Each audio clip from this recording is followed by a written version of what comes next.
Hi, this is Anthony Rapp. Hi, this is Bill Farmer, the voice of Goofy. And Awesome Paul here with the Blake and Sal Show. Stay tuned. This is Tad Stones. Hello, this is Jim Cummings. I'm calling to say hello to my close personal friends Blake and Sal. This is Eva Leaf, a.k.a. the baddest bitch in the building. Hi, this is Kevin Eastman, co-creator of the Teenage Mutant Ninja Turtles. Well, of course we are. It's the Blake and Sal Show. And don't forget to remember to tune in and watch it with your ears. Pretty cool. Stay tuned or you might get DQ'd. And you are listening to the Blake and Sal Show, the most dangerous podcast on the internet. And I'm not even supposed to be here today. And you are listening to the Blake and Sal Show, of course. Unfortunately, Sal wasn't here when I recorded this. So, Blake, you're the best. Gorge. Blake, without Sal, is like the turkey without the stuffing, and you can't break tradition.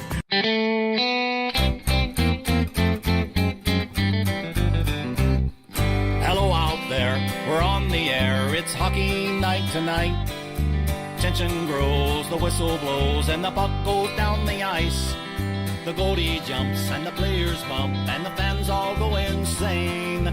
Someone roars, Bobby scores at the good old hockey game. Oh, the good old hockey game is the best game you can name. And the best game you can name is the good old hockey game. Hello, everyone, and welcome to the number one most downloaded show on the Filling the Void podcast network, the Blake and Sal Show. I'm Blake.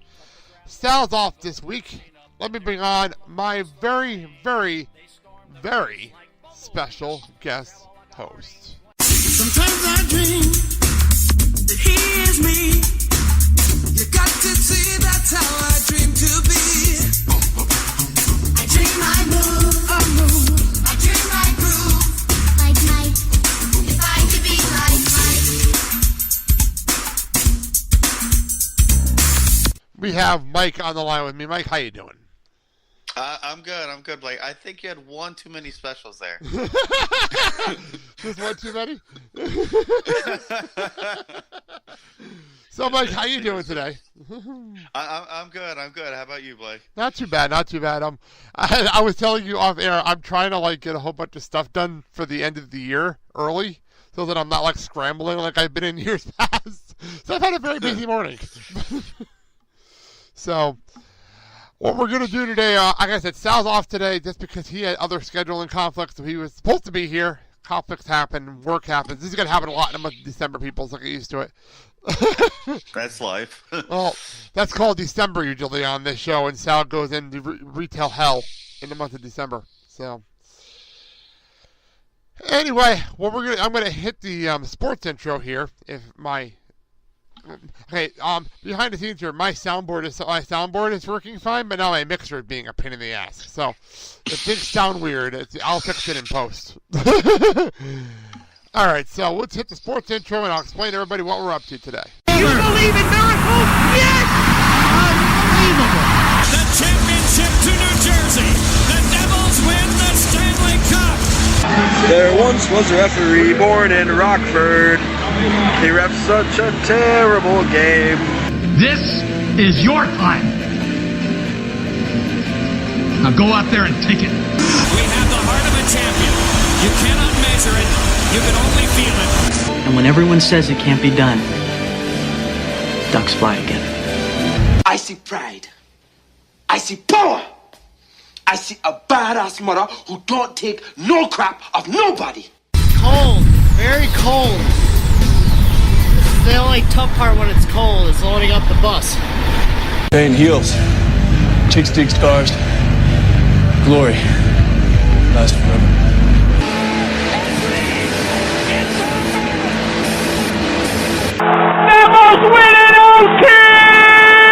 I think you're going to want to hear this. By the way, for those listening, still have no idea where that weird Rockford referee thing comes from in the beginning of that podcast. Listen to the archives later on into the year. You'll actually get the answer to that finally. Anyway, back to what we're actually here to talk about.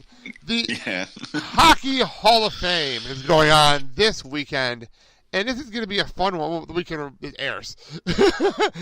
And it's going to be, I love the Hockey Hall of Fame personally. I like the fact that it airs on a Monday because it's definitely not a typical Hall of Fame. It's like when the NHL Awards air on a Wednesday for some weird reason every year. And I never quite understood why. But this year's class is actually really interesting. And the cool part is this year they're doing an alumni game and all this other fun stuff.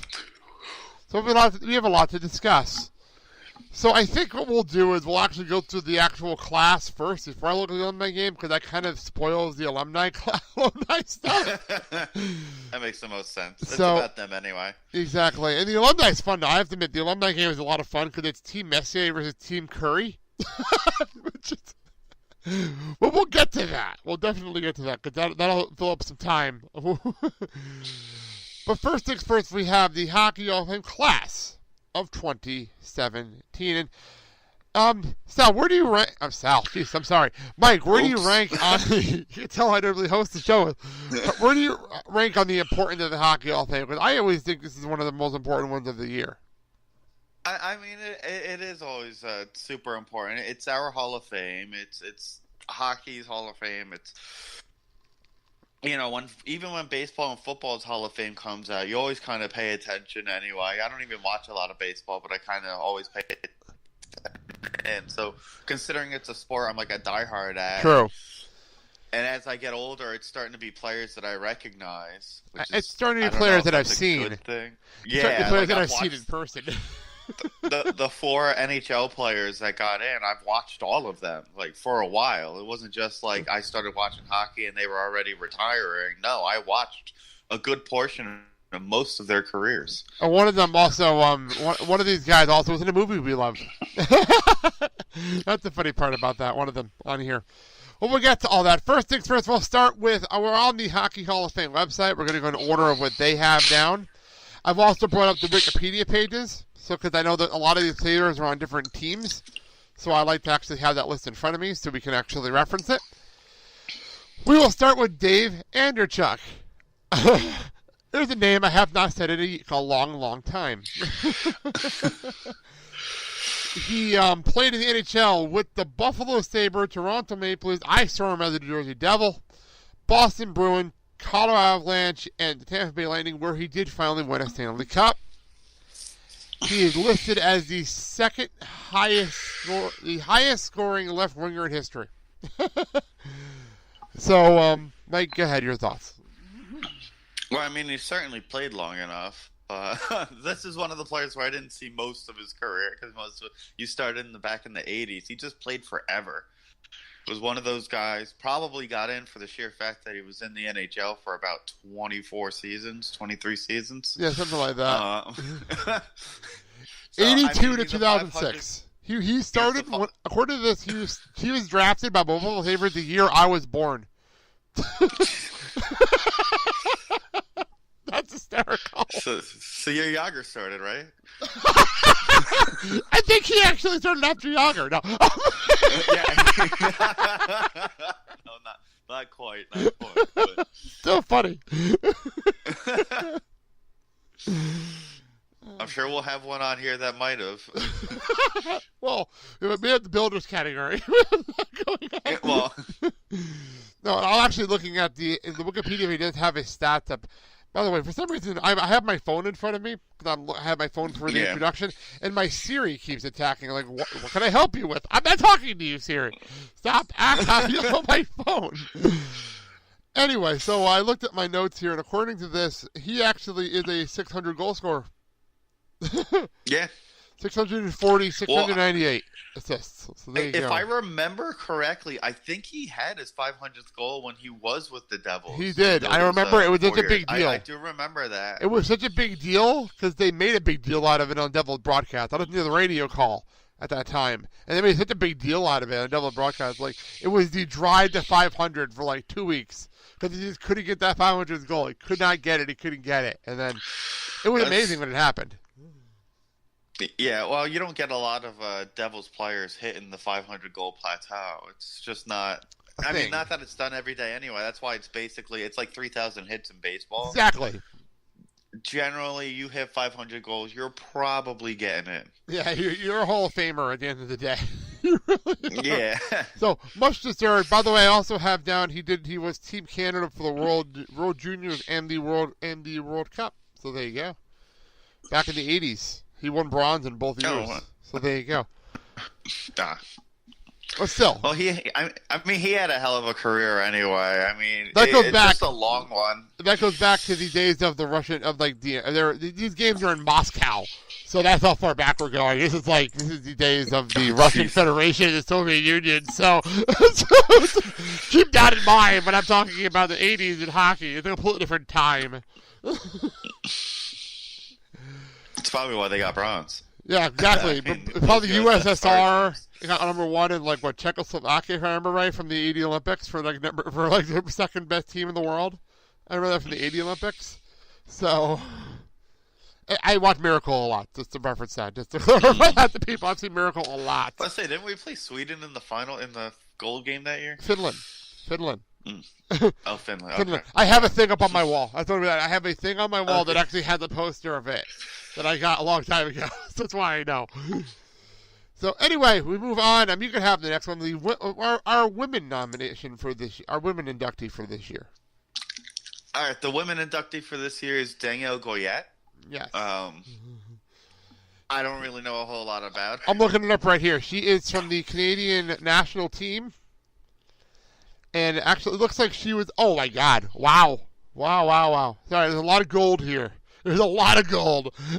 Yeah, she's done well for herself. I'm looking at the list here.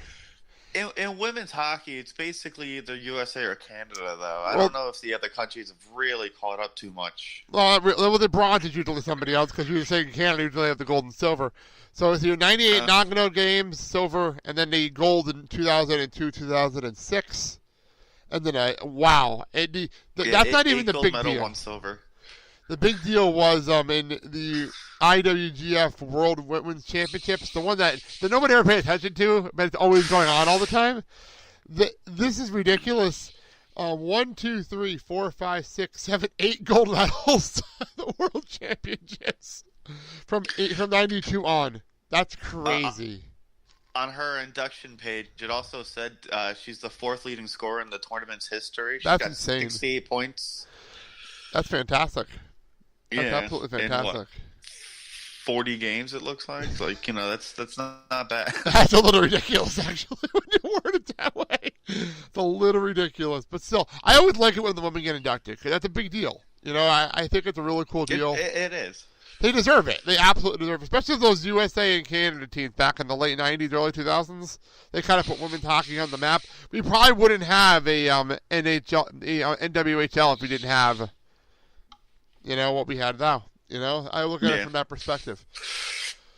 I mean, 8 gold medals, that's probably just about good enough to get in also, I would say. Definitely. So next up, we have I joked about this man being in a movie that we once liked. But it is Paul Kariya, a name that everybody knows. I mean, isn't one of those names on this list that everybody knows? Oh, yeah. Besides the fact of being in hockey, but you know him from being in the Mighty Ducks movies and things like that. You know who he is, So he, of course, played for the Mighty Ducks of Anaheim and Anaheim Ducks, depending on when you actually keep track of the team. He played in Colorado. When the hell did he play in Nashville? When did that happen? I don't remember playing in Nashville. Oh, my God. I'm going to look this up now. First season. And then, of course, St. Louis Blues. I'm looking up when the hell he played in Nashville, because I don't remember that. 2005.